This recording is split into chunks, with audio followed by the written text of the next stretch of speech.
Kajiannya terkait megatrust sendiri, antara rentang gempa dengan tsunami itu apakah sudah dikaji, Bu? Loh, iya kan sudah disiapkan sistem monitoringnya, sudah ada di BMKG, dan dari sistem monitoring itu bisa langsung menghitung akan terjadi tsunami atau tidak.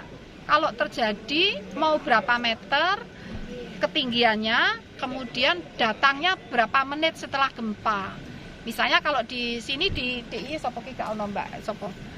sekitar 30 menit, sekitar 30 menit setelah gempa itu datangnya. Nah, ketinggiannya mencapai 10 meter ya. Nah, makanya lantai 2 itu dan lantai mezanin itu kan sudah di atas 10 meter.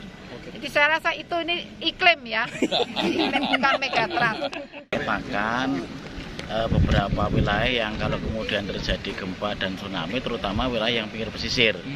Langkah-langkah yang kemudian sudah kita tempuh kerjasama antara BPBD Kabupaten, BNPB maupun BPDI adalah menyiapkan kesiapsiagaan masyarakat. Apa ya yang seharusnya dilakukan oleh masyarakat apabila terjadi gempa, bahkan terjadi tsunami.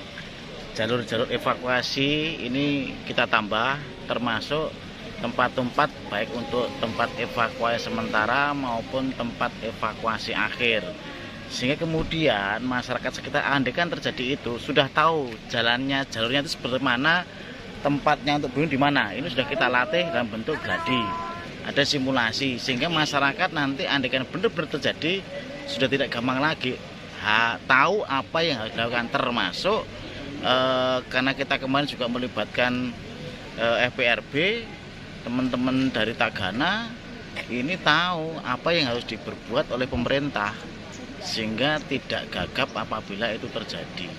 Itu tugas kita untuk menyiapkan itu dan sudah kita lakukan terutama di kawasan-kawasan di sepanjang pesisir depan kita. Itu. Kalau kondisi infrastrukturnya sendiri, jalur-jalur evakuasi itu?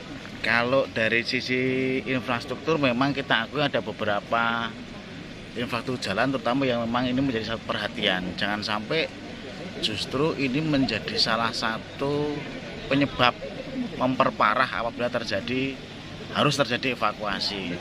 Beberapa wilayah memang harus kita akui infrastruktur seperti ada di wilayah Galur, karena memang kita dilematis juga. Satu sisi wilayah itu sangat diperlukan untuk evakuasi apabila terjadi bencana, terus kemudian mobilitas ekonomi, tapi di satu sisi wilayah itu digunakan sebagai infrastruktur jalan tambang. Nah, inilah yang kemudian harus ayo bareng-bareng masyarakat kita ajak juga, harus arif. Mungkin ini kita bisa berharap tonase andaikan kemudian menggunakan jalan itu harus dibatasi. Kalau nggak dibatasi ya kita bohong kayak apapun ya tapi rusak. Harapan kita itu.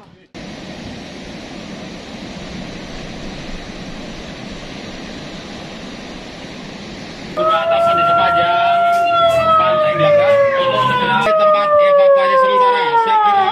Tsunami!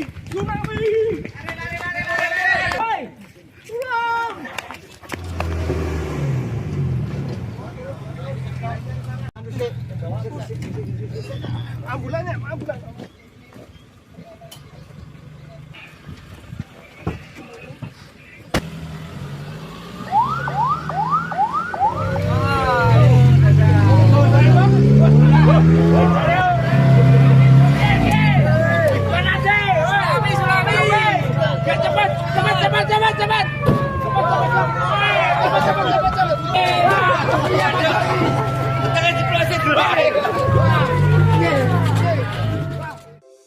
Di antara banyak sumber informasi, kami layak dipercaya. Karena kami menggali lebih dalam, berpihak pada kebenaran, berpegang pada data dan fakta, agar layak Anda jadikan referensi. Kompas TV, independen, terpercaya.